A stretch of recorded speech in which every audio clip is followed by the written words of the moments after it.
विघ्नहर्ता श्री गणेश, श्री गणेश, श्री गणेश।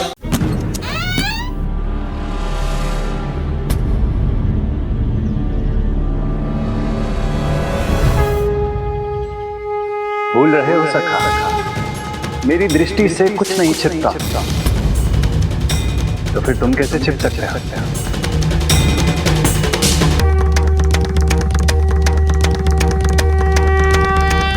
मुझे पता था सखा, मेरे पीछे पीछे तुम यहाँ आए।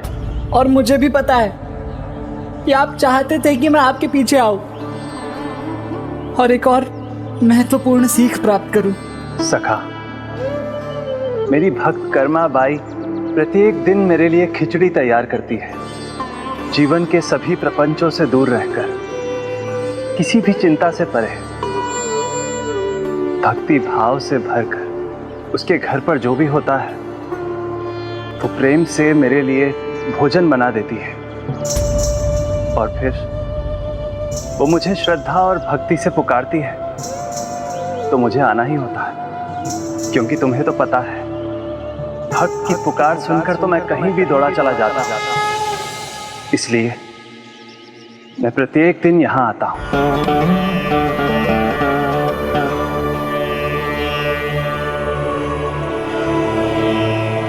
मैं समझ गया प्रभु, सरल भक्ति ही आपको आनंद देती है।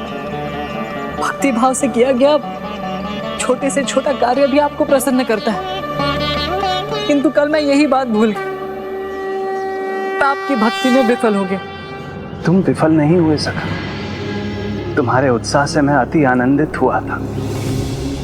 जिस प्रकार तुम मेरे लिए सब कुछ विशेष रूप से करना चाहते थे, और जिस प्रकार उर्मिला देवी के यहाँ तुम मेवा लेने गए थे, उस सब में, तुम्हारे प्रत्येक भोलेपन में, तुम्हारी प्रत्येक चेष्टा में मेरे लिए भक्ति भाव और प्रेम ही था। ऐसा सच्चा प्रेम, उसे मैं कैसे अनदेखा कर सकता था? किंतु उस तैयारी से भी कहीं अधिक,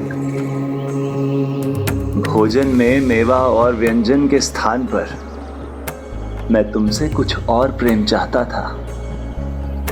मैं समझ गया प्रभु, उन कर्माबाई के हाथों आपको खिचड़ी खाते देख मैं जान गया अपनी कमी।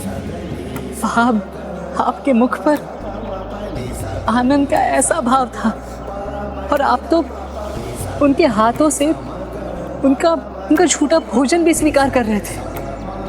सर्वाधिक आनंद तो मुझे उसी में आता है। उचित है, अब मैं जान गया। अगली बार आपको बुलाओ तो मुझे क्या करना है।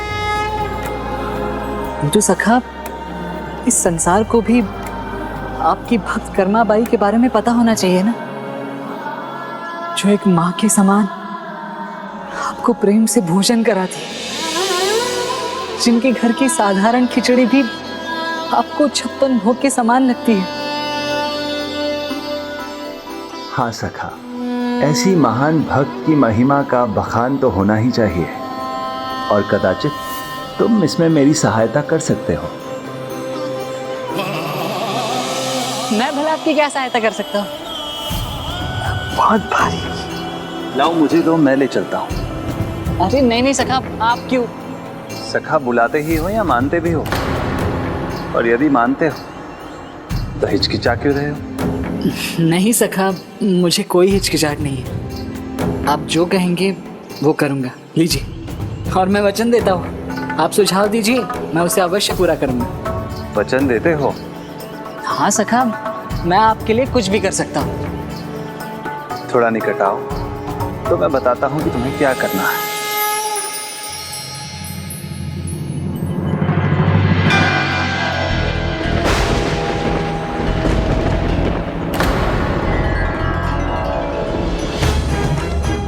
नहीं सखा, ये मुझसे नहीं होगा। किंतु अभी तो तुमने वचन दिया था कि कुछ भी करोगे। कान्हा ने माधव दास को ऐसा क्या करने के लिए कह दिया? कर्माबाई जैसी सरल भक्त के मन में उनकी भक्ति को लेकर शंका डालने को कहा था। प्रभु की लीला से संसार का भला ही होता है, इसलिए कर्माबाई की शंका से भी संसार को अटल भक्ति का एक और उदाहरण मिलने वाला था।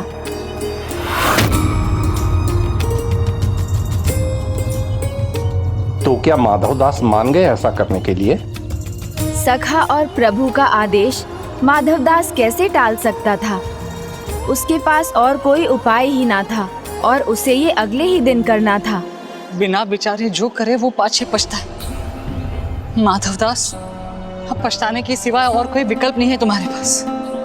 अब वचन दिया है तो उसे निभाना तो पड़ेगा, किंतु ये वचन निभाना बहुत कठिन। प्रभु की इन भोली सरल सच्ची भक्त के साथ ऐसा करना उचित नहीं लग रहा।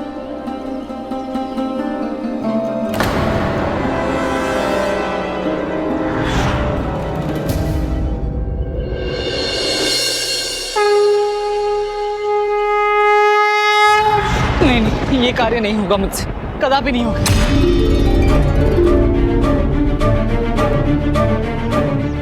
आप मुझे कितना भी समझा ले प्रभु, किंतु ये कार्य नहीं होगा मुझसे। उचित है सखा। मेरे सखा बनने के बाद पहला वचन भंग करना चाहते हो तो तुम्हारी इच्छा।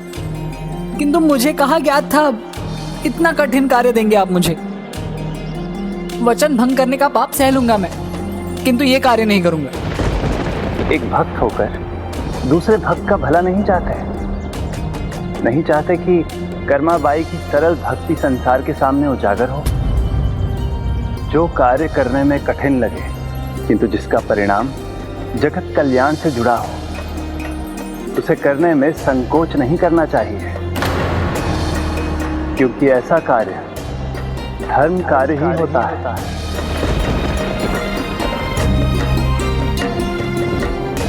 प्रभु भक्त यदि धर्म कार्य से मुख मोड़ ले तो संसार को क्या संदेश मिलेगा? धर्म कार्य से पीछे नहीं हट सकता मैं सखा।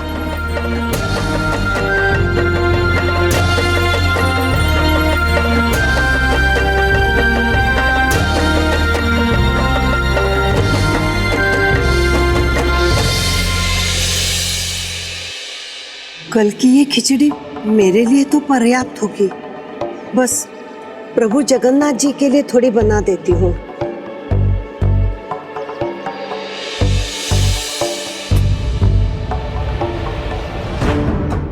सब्जी है लेकिन बहुत कम है।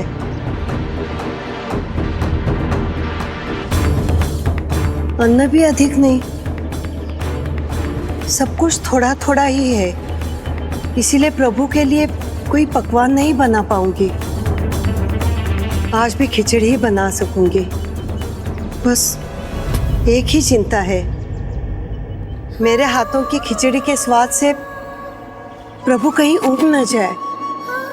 भक्ति के इस अनुपम भाव से भला मैं कैसे उब सकता हूँ? जिस प्रकार आपकी खिचड़ी में सभी सामग्री का मेल है, उसी प्रकार आपकी भक्ति में भाव भी है, समर्पण भी, आदर भी, सेवा भी और सर्वोपरि ममता भी। इसलिए आपकी चिंता व्यर्थ है। शीघ्र ही आपकी खिचड़ी को विशेष सम्मान मिलेगा।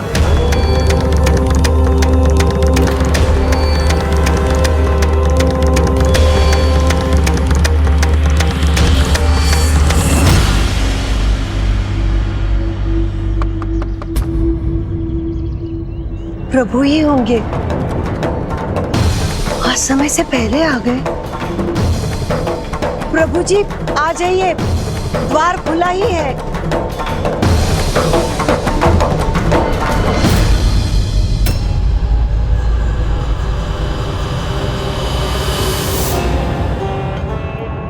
प्रभु नहीं, उनका साधारण भक्त हूं मैं। बहुत भूखा हो, प्रभु जगन्नाथ जी के नाम पर थोड़ा भोजन मिल जाता तो बड़ी कृपा होती आपकी।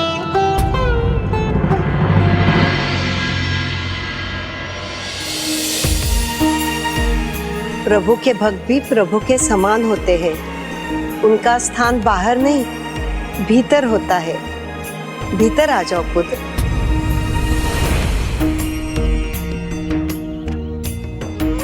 संकोच मत करो पुत्र, भीतर आ जाओ।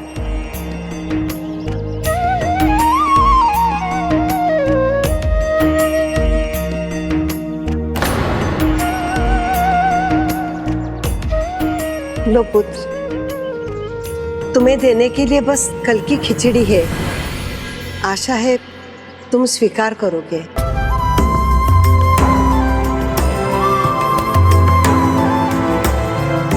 मुझे पता है पकवान नहीं है, बस साधारण सी खिचड़ी है। विवशता या निर्धनता का भोजन समझो। नहीं माता, साधारण नहीं, मेरे लिए तो ये प्रभु के प्रसाद के समान है। मैं इसे बड़े आनंद से ग्रहण करूंगा। लो।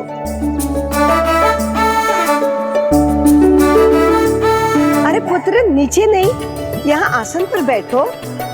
नहीं नहीं, कोई बात नहीं, मैं यही ठीक हूँ। ये स्थान भी मेरे लिए प्रभु का पावन स्थान ही है। ठीक है, मैं तुम्हारे लिए जल लेकर आती हूँ।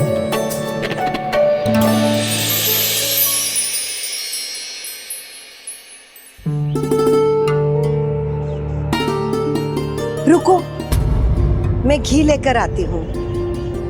नहीं माता, उसकी कोई आवश्यकता नहीं है। माता कहा है ना, तो माता की बात भी माननी पड़ेगी। ध्यान से देखो स्वयं को, ऐसा लगता है माँ के हाथों का खाए हुए बरसों हो गए हैं।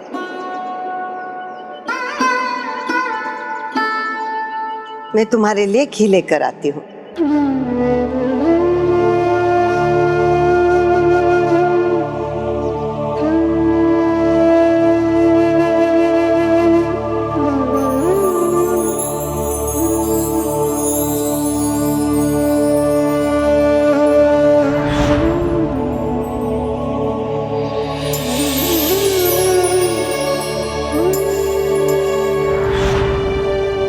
ये मुझे माँ का स्नेह दे रही है और प्रभु चाहते हैं मैं इनके मन में शंका डाल दूं, वो भी उसकी चर्चा से जो स्वयं प्रभु भी इनसे क्या किसी भी भक्त से नहीं करवाना चाहते।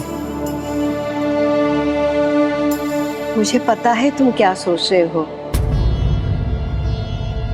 मुझे देखकर तुम्हें अपनी माँ स्मरण आई ना।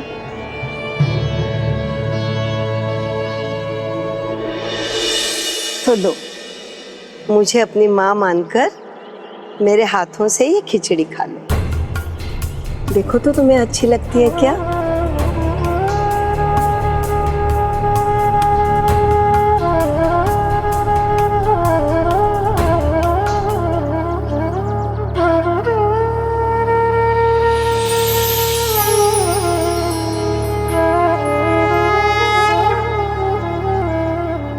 और थोड़ी है ले आऊं?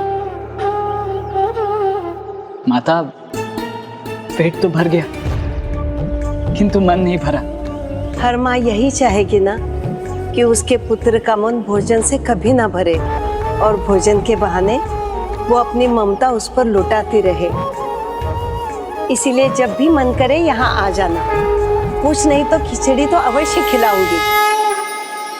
प्रभु जगन्नाथ जी भी प्रतिदिन मेरे हाथ की यही खिचड़ी खाते हैं।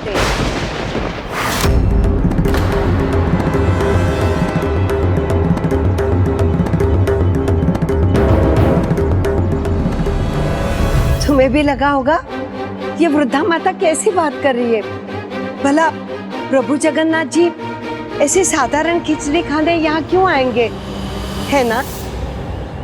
माता, वो संभव है तुम उचित सोच रहे हो, मात्र ये मेरी कल्पना है। मेरा अपना तो कोई है नहीं, इसीलिए प्रभु जगन्नाथ जी को अपनी संतान मानकर उन्हें भोजन परोस देती हूँ और मुझे लगता है कि वो खा लेते हैं और मेरा मन भर जाता है। फिर भले ही मात्र ये मेरा भ्रम ही क्यों न हो। नहीं माता, मुझे विश्वास है ये भ्रम नहीं। प्रभु जगन्नाथ जी कभी अपने भक्तों को भ्रम में नहीं डालते, वो उन्हें अपने प्रेम से सींचते हैं। वो अवश्य आपके पास आते होंगे आपके हाथों से ये गर्मा गर्म खिचड़ी खाने। मुझ पर विश्वास करने का धन्यवाद पुत्र, लेकिन किसी से कहना मत, नहीं तो लोग मुझे सनकी कहेंगे और इस वृद्धा माँ का उपहास करेंगे। ओह, तो कदाचित यही कारण है जो इन्होंने इसकी चर्चा किसी से नहीं की। और इसीलिए इनकी सरल भक्ति की महिमा सभी की दृष्टि से छिपी हुई है। कदाचित फिर प्रभु का सुझाया उपाय ही इनकी भक्ति को सभी के सामने लाएगा। तब तो प्रभु को दिया वचन निभाना ही होगा मुझे। किसी से नहीं कहोगे ना पुत्र? माता, आप तो प्रभु भक्त हैं, तो आप जानती होंगी कि प्रभु की इच्छा से कुछ भी संभव है। जो उनकी इच्छा होती है वही होता है। तो इसलिए आप निश्चिंत रहिए, मैं किसी से कुछ भी नहीं कहूँगा। पुत्र, प्रत्येक स्त्री में माता अन्नपूर्णा का वास होता है, और जिस प्रकार माता अन्नपूर्णा सभी को अन्न खिलाकर जैसे तृप्त हो जाती है और कभी उसका श्रेय नहीं लेती, मुझे भी किसी श्रेय की चाह नहीं। मैं भी जीवन भर अपने हाथों से पकाकर प्रभु को खिलाना चाहती हूँ। बस प्रभु को मेरी खिचड़ी खाते खाते बेस्वाद ना लगने लगे। अब मुझे संकोच नहीं करना चाहिए। हृदय कठोर कर प्रभु ने जो आदेश दिया है वो करना चाहिए, अन्यथा माता की भक्ति सभी से छिपी रह जाएगी।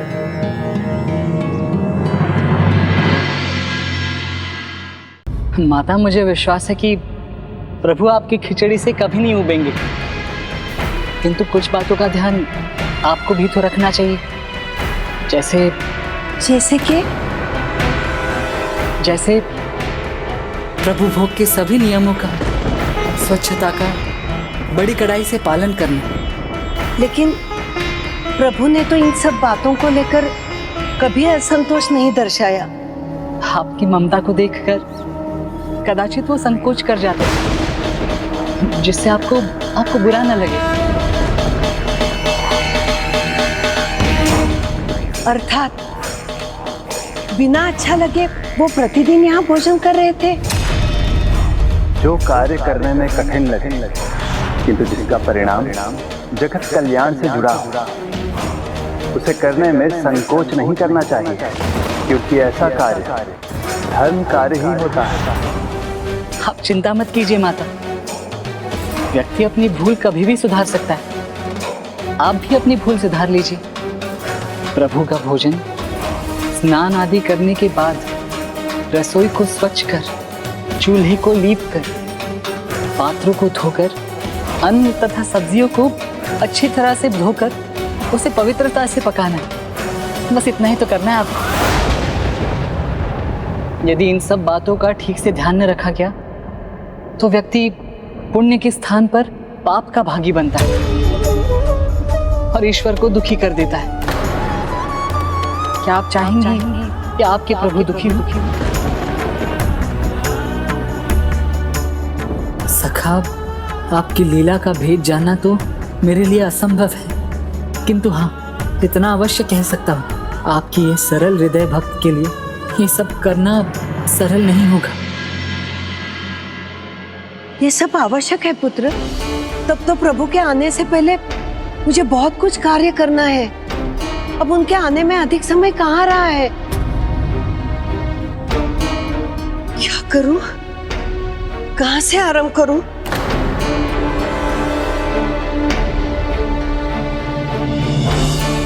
क्षमा कीजिए। क्षमा क्यों मांग रहे हो पुत्र? तुमने तो मुझे अपनी भूल सुधारने का उपाय बताया है।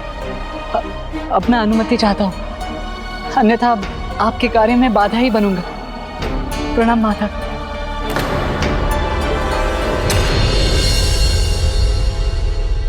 इतना कार्य है, ये सब कार्य प्रभु जगन्नाथ जी आने से पहले कैसे होगा? मैं सखा होने का भला ये कैसा लाभ लिया मुझसे? माता, मुझे क्षमा करना, मैंने अपनी इच्छा से नहीं किया, मुझे क्षमा कर दो। किंतु मेरे मन में अभी भी ये प्रश्न है, ऐसा सब करने से भला कर्मा भाई को उनकी पहचान कैसे मिलेगी? सखा, कार्य हो गया ना? सखा, आप भी ना, अब आप बालक नहीं रहे, फिर भी आपकी नटखट लीला जो की त्यों है। आपको अनुमान भी है ये सब कहना करना कितना कठिन था मेरे लिए। भगवान के लिए भी भक्तों की परीक्षा लेना बहुत कठिन होता है सखा, और कभी कभी तो कठिनाई अपनी पराकाष्ठा को भी पार कर जाती है। किंतु जब आपको विधि विधान की चिंता नहीं, बस भक्ति भाव की भूख है, तो जिसमें आपको स्वयं विश्वास नहीं, भला वो क्यों कहलवाया मुझसे आपके लिए तो एकमात्र भक्ति भाव ही सर्वोपरि है ना, तो भला इस सब के पीछे क्या कारण था? अकारण ना कुछ हुआ है और ना कुछ होगा। चिंता मत करो, शीघ्र ही तुम्हें सब ज्ञात होगा।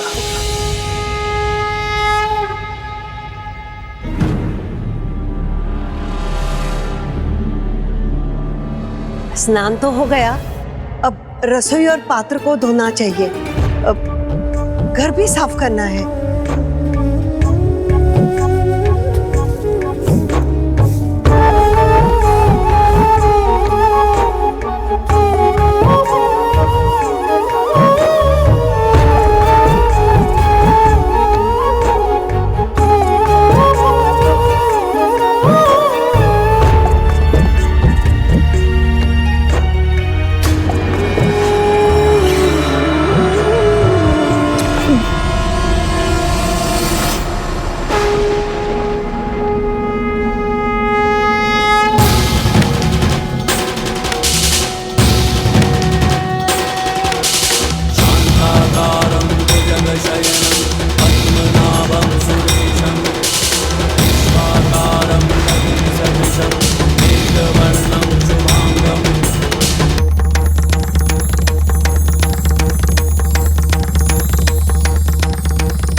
बच गई प्रभु।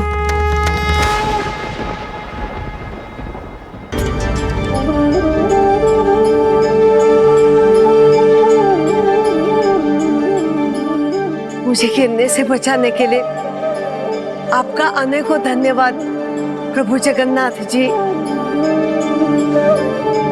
परीक्षा भी ले रहे और साथ भी दे रहे, ये आपकी कैसी लीला है सखा?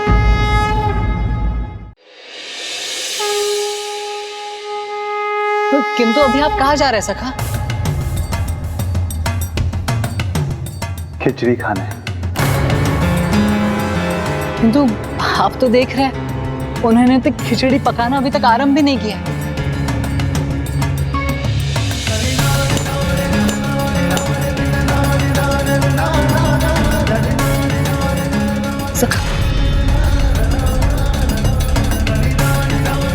सखा के मन और उनकी लीला की था नहीं मिलती। प्रभु की लीला तो प्रभु ही जाने।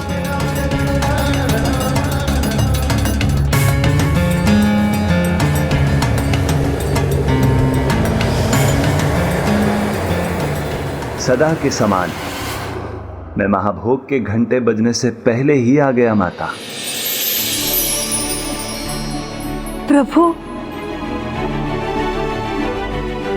प्रणाम प्रभु, आप आ गए, आपका स्वागत है।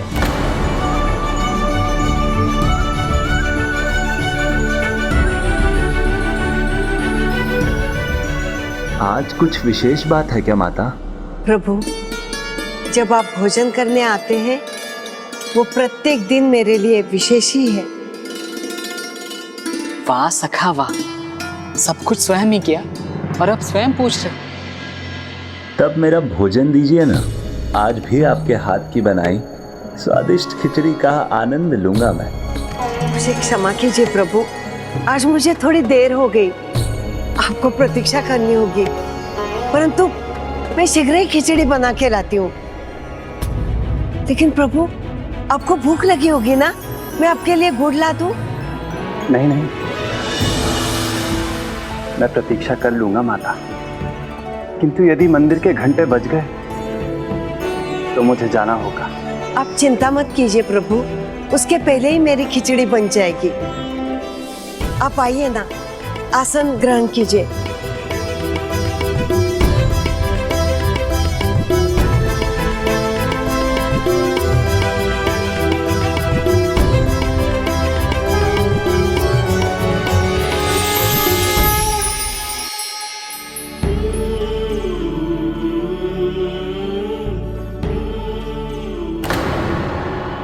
जैसे प्रभु के भक्त को कल खिचड़ी प्रस्तुत की थी, वैसे ही प्रभु को भी परोस देती हूँ, तो उन्हें प्रतीक्षा नहीं करनी होगी। प्रभु भोग के सभी नियमों का, स्वच्छता का बड़ी कड़ाई से पालन करना। प्रभु तो बिना कुछ कहे खा लेंगे, किंतु मैं वो भूल फिर नहीं कर सकती। सब कुछ अभी तैयार करने के बाद ही परोसूंगी।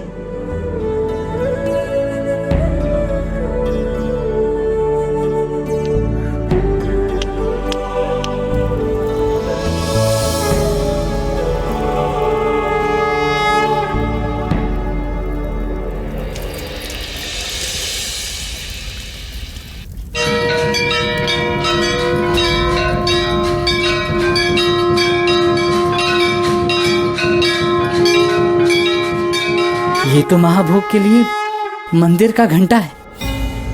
प्रभु को तो अब जाना होगा। आज कहीं प्रभु को भूखा ही न जाना पड़े। चिंता मत कीजिए माता, मैं कुछ और पल प्रतीक्षा कर लूंगा। आप समय लेकर बनाइए। प्रभु ये क्या कर रहे हैं? प्रभु चाहते क्या है?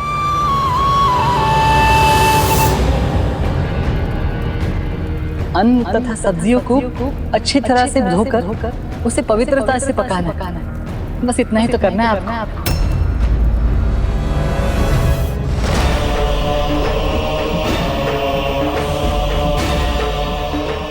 इतनी सी सब्जी में खिचड़ी कैसे पकेगी? प्रभु खा भी सकेंगे?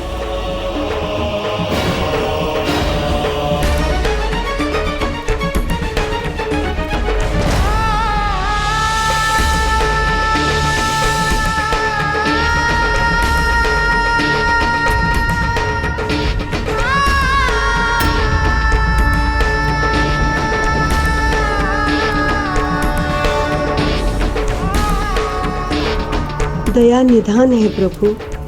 यहाँ इस बची कुची सामग्री से बनी खिचड़ी के लिए इतने धैर्य से रुककर मेरी प्रतीक्षा कर रहे हैं, जब वहाँ मंदिर में उन्हें स्वादिष्ट पकवान प्रस्तुत किए जा रहे होंगे।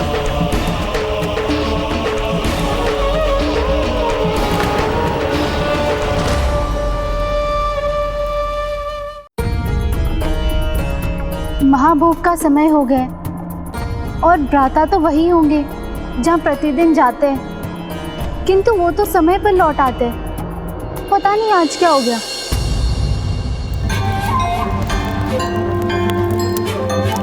शीघ्रता के प्रयास में और ही देरी हो रही है। मुझे नहीं लगता प्रभु जी मेरे खिचड़ी की प्रतीक्षा कर रहे होंगे। वो यहाँ से भूखे पेट चले गए तो मैं स्वयं को कभी क्षमा नहीं कर पाऊंगी। सखा, आपने अपनी इस भक्त कर्माबाई को कैसी दुविधा में डाल दिया है।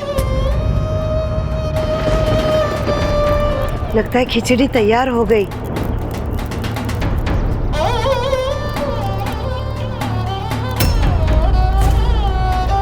रसोई को स्वच्छ कर, चूल्हे को लीप कर, पात्रों को धोकर उसे पवित्रता से पकाना।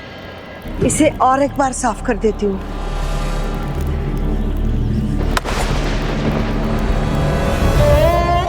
ये तो टूट गया, दूसरा लेती हूँ।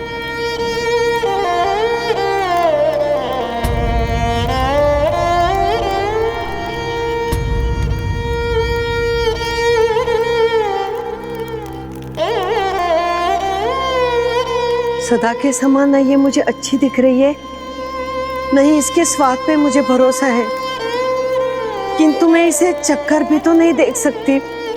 मेरे द्वारा प्रभु को ऐसी अधपकी और बेस्वाद खिचड़ी देने से तो उत्तम यही होगा कि आज वो ये खिचड़ी बिना खाए ही चले गए हो। एक सरल भक्त की भक्ति की ऐसी परीक्षा ले रहे हैं प्रभु।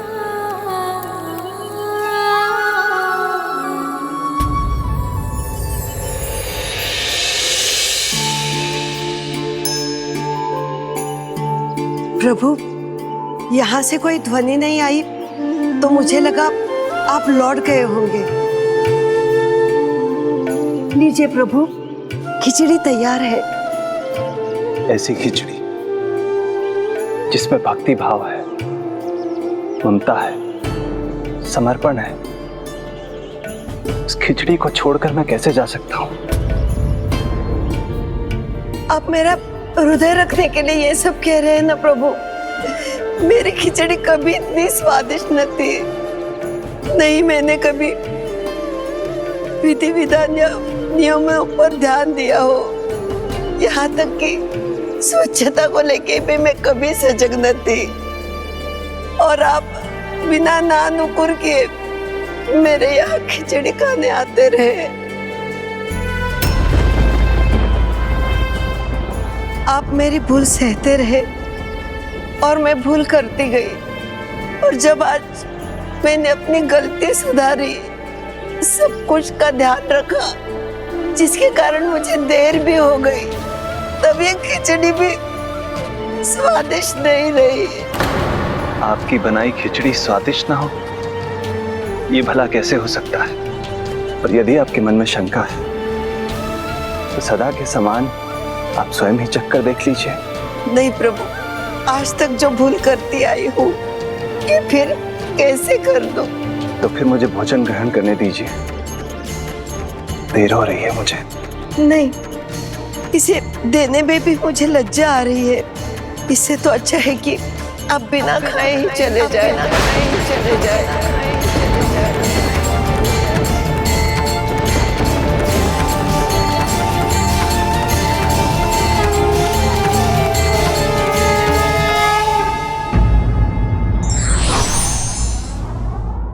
जब तक सच्चाई का पता नहीं चलता तब तक किसी निष्कर्ष पर नहीं पहुंचना चाहिए।